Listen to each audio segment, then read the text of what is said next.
Let's get started.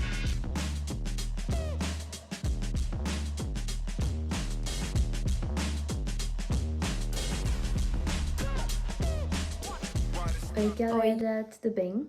Então, esse é o meu segundo vídeo do canal e eu decidi falar pra vocês todos os trabalhos que eu já fiz no Brasil, pelo menos todos que eu lembro. Fui fazer uma lista e deu bastante coisa. Eu ia fazer, na verdade, todos os trabalhos que eu tive na vida, só que eu preferi separar os que eu fiz no Brasil dos que eu fiz aqui na Europa. O primeiro trabalho que eu tive, talvez vocês vão se identificar, o meu chefe foi o meu pai. Desde que eu era criança, eu ia pro escritório. Quando eu virei adolescente, né, eu comecei a participar mais ativamente dos negócios da família. E assim, todo final de semana, mesmo depois de uma semana de aula, eu ia pro escritório dele e ele dizia: toda vez que você vier, você vai receber um valor por isso. E, gente, eu tenho lua em Capricórnio, né? Então, assim, eu sempre ia. Uma das coisas que eu mais gostava de trabalhar era quando a gente viajava para os interiores para poder fazer inventário nos supermercados. E aí, a gente fazia, tipo, a contagem de tudo que tem dentro de um supermercado.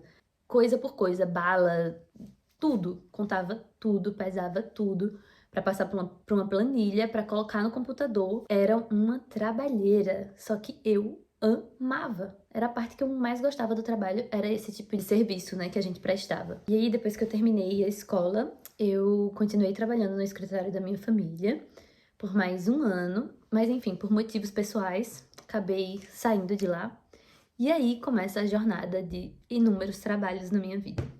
Primeiro, eu trabalhei em uma loja de pijama por 3 meses. E assim, eu nunca tinha feito isso, né? Foi algo assim, que eu fui fazer a entrevista e eu, não sei o que, eu vou aprender. Na primeira semana eu já sabia falar de tudo dos pijamas. Já sabia qual era o tecido, qual era o modelo, como era a estampa, se era colada, se era impressa. Sabia que na primeira semana que eu comecei, ia vir uma pessoa pra avaliar as vendedoras. Eu fiz o quê? Eu só vou estar aqui há uma semana, vou ficar pra trás? Vou nada. Estudei. Quando deu tipo 3 dias, eu já sabia o que o povo sabia, assim, sobre os tecidos, o que ela sabia ali de teoria, eu já tava sabendo, porque eu fiquei louca pra estudar. Depois disso, eu ajudei a administrar uma mini pousada em uma praia no Conde, que é uma cidade da Paraíba. Depois disso, foi praticamente um dom, né, que eu descobri ou lembrei, sei lá. Eu encontrei um pedaço de madeira, assim, quadrado, e comecei a desenhar. Depois eu encontrei umas tintas perdidas, eu peguei e comecei a pintar. E eu pintei a minha primeira mandala. Eu não tenho foto, infelizmente, da primeira mandala que eu fiz, mas eu tenho outras fotos de outras mandalas, porque assim, depois que eu vi, né, aquilo ali terminado, eu fiz, caramba, que lindo! E aí eu comecei a querer fazer mais. Era algo bem intuitivo mesmo, mas eu fui aprendendo a usar, tipo, régua, compasso, fui mudando os produtos que eu usava pra pintar, e eu fui evoluindo. Também fazia filtro dos sonhos. Eu vendia muito na internet, era muito fofinha. Eu vendia as mandalas e eu também fazia uns brindezinhos. Tipo, a pessoa comprava uma mandala grande e eu fazia uma mandala pequena da mandala que a pessoa comprou e botava um imã atrás pra ela botar, tipo, na geladeira. Tem mandala que eu pintei até na França, na Itália tem mandala.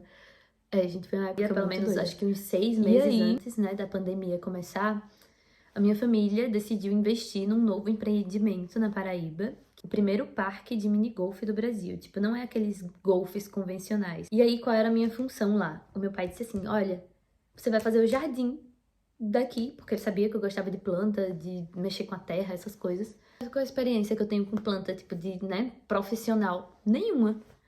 E era 1 hectare de área. Ele disse, né, eu vou comprar as plantas, mas você que vai escolher quais plantas vai colocar onde, como é que vai ser, se vai colocar junto, se vai colocar separado, se vai fazer um coração, você que vai decidir. Aí eu, então tá. Daí eu comecei a estudar sobre as plantas que davam no Nordeste, né? Sobre as plantas que ficavam no sol, as que ficavam na sombra, o que é que elas precisavam, se precisava de muita água, pouca água. A minha vida é muito assim, eu aprendo as coisas enquanto eu estou fazendo. E aí, deu super certo. Ai, ficou muito lindo, eu amei. Depois de fazer esse projeto, né, com a minha família, fui trabalhar em uma floricultura. E aí, eu trabalhei por 1 mês lá. E eu era a primeira pessoa a chegar e a última pessoa a sair. E eu estudava e eu queria ensinar para os meus colegas também. Só que, tipo assim, ninguém tem interesse em aprender, entendeu? Eu queria ensinar para eles poderem ajudar as pessoas a escolher a planta certa para levar. Porque eu tinha pena das plantas, entendeu? Porque, tipo assim, se eles vendessem uma planta que não ia dar certo em certo ambiente, a planta ia morrer. Pelo fato do chefe me ver assim, né, super dedicada em relação a isso, em um mês ele perguntou se eu queria me tornar gerente. Aceitei o desafio e continuei trabalhando com isso. Acho que eu passei uns 6 meses nessa função. Junto com isso, eu comecei a produzir mudas lá naquele empreendimento da minha família. Trabalhava de segunda a sábado na floricultura, fechava meio-dia. E aí o meu pai passava lá e eu ia para o empreendimento para fazer mudas de planta. Isso porque sempre que a gente tinha projetos, né, de jardins grandes, eu tinha que falar tipo com uns 5 fornecedores. Não só da Paraíba, às vezes eu tinha que falar com gente de Rio Grande do Norte, Pernambuco, para eu conseguir juntar aquela quantidade de planta necessária para fazer um projeto. Eu fiz, caramba, isso dá dinheiro.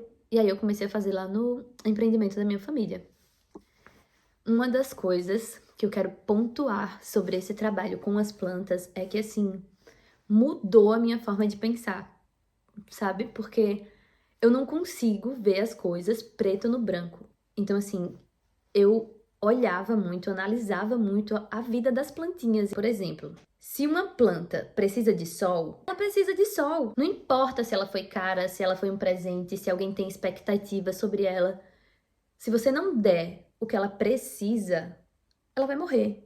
Ela não vai mudar as necessidades dela ou as características dela para agradar a pessoa que está levando ela. Isso me ensinou muito sobre aceitação. Não de uma forma que te paralisa, entendeu? Ah, eu vou aceitar isso aqui como é e pronto, agora eu vou viver nisso para sempre. Não. Mas às vezes a gente bate muito a cabeça para tentar mudar o outro e para tentar mudar a gente mesmo para se encaixar em certo tipo de situação, sabe? E às vezes não é o certo, às vezes não é aquilo que a vida quer da gente, entendeu? Não é que a gente se mude totalmente para se encaixar num padrão ou se encaixar em um relacionamento, ou se encaixar em uma família, ou se encaixar em um trabalho. Eu acho que a autenticidade é uma energia tão incrível e eu descobri mais, né, sobre isso com as plantas. Assim, eu me aceitei muito mais depois que eu comecei a trabalhar com plantas. Pra homenagear isso, eu fiz até uma tatuagem que homenageasse essa época que eu vivi. Mas, como nem tudo são flores, eu fui trabalhar em uma escola. Trabalhei na secretaria de uma escola por alguns meses, fazia matrícula, certificado, certidão de não sei o quê. Eu não me encontrei nesse trabalho, sabe? Mas eu tinha que trabalhar, né? Alguém tem que sustentar a vida. Eu fui pra outra cidade, chamada Pipa. Fica no Rio Grande do Norte. É uma cidade que começou como uma vila de pescador. E assim, até hoje, é um lugar assim que você sente que você tá fora de uma cidade normal. Eu comecei a trabalhar em um restaurante de poke. E aí eu trabalhava como garçonete e também na preparação dos pokes. Eu já fui para uma entrevista em um hotel de luxo